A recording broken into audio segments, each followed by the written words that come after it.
Il bar sport, l'osteria bar sport è nata per far incontrare la gente, per scambiare due chiacchiere, per fare musica, per fare cultura e per cercare di poter far capire alla gente che esiste una piazza vivibilissima, sicura e molto grande. Riesce anche a sopportare 10.000 persone, è riuscita a farlo con festival show eccetera,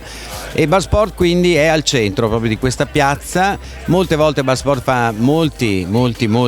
eventi serali estivi,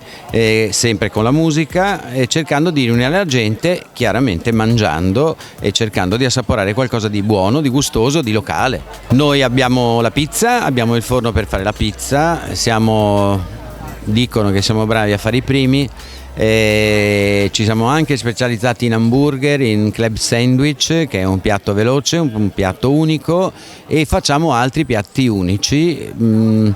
diciamo molto vicini alla nostra Venezia. Vengono tutti, abbiamo un flusso di turismo che supera i 6 milioni l'anno, quindi possiamo ben capire che abbiamo un po' di tutti i target, dal ventenne studente americano londinese piuttosto che viene a Venezia e a visitare Venezia, quindi alla sera passeggia per la piazza, si ferma, cena, ascolta la musica, piuttosto che altri eventi che Bar Sport organizza.